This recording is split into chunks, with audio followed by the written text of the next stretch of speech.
श्री रतन देवासी, श्री रतन देवासी, श्री रतन देवासी। प्रश्न संख्या 47। अध्यक्ष महोदय, हाँ, इसको मैंने पढ़ लिया है। मैं सप्लीमेंट इसमें चलो पूरा प्रश्न पूछिए। यस, मैं सप्लीमेंट।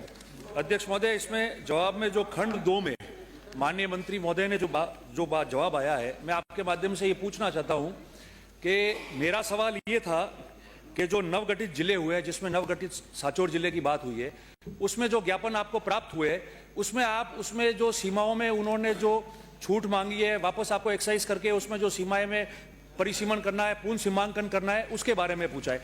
आपने जवाब में लिख दिया, ये बात ठीक है कि 6 अक्टूबर को और 7 अक्टूबर को, 4 अक्टूबर को जो 2023 को माननीय मंत्री जी राजस्व मंत्री को अधिकृत किया था सरकार ने, उसमें उन्होंने 6 अक्टूबर और 7 अक्टूबर को आंशिक परिवर्तन कर दिया।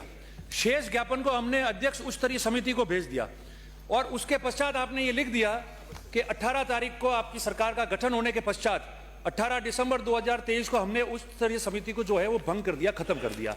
तो जो ज्ञापन आपने मुझे जवाब दिया कि हमने ज्ञापन उच्च स्तरीय समिति को भेज दिया है और उस समिति को आपने खत्म कर दिया है, तो उस ज्ञापन की सब मेरे 3 प्रश्न इसमें है।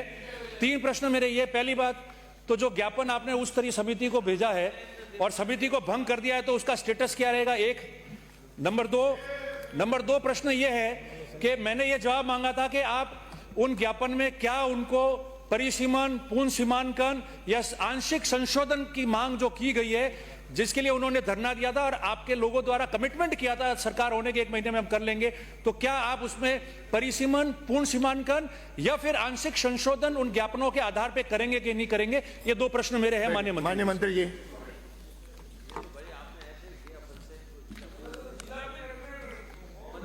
जो ये कमेटी है जिसको भंग कर दिया गया था और जो ज्ञापन और ये सब आए थे, अब ये कमेटी दिनांक 18/12/2023 उच्च स्तरीय कमेटी को समाप्त किया जा चुका है।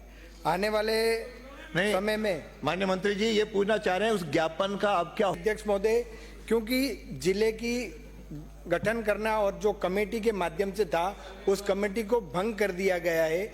आने वाले समय में उस कमेटी का गठन करके इस बारे में विचार और विमर्श किया जाएगा। ये बैठिए। अगला प्रश्न श्री राम निवास गावड़िया, प्रश्न संख्या 48। बैठिए। माननीय सर, श्री राम निवास भाई, कमेटी अलग गठन होकर के आपका उत्तर आ जाएगा।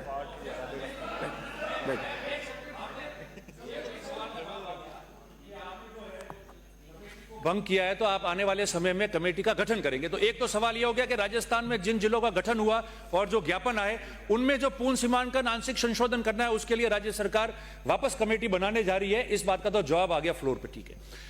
मैंने मंत्री जी से इसके साथ में यही पूछना था, कमेटी को आपने ज्ञापन भेज दिए, वो उस पर तय करेंगे। क्या सरकार की भी ये मंशा है कि कमेटी गठन करने के पश्चात ये चाहेगी कि उसमें संशोधन करेंगे या नहीं करेंगे? ये दूसरी बात है, बस इतना। ये तो कमेटी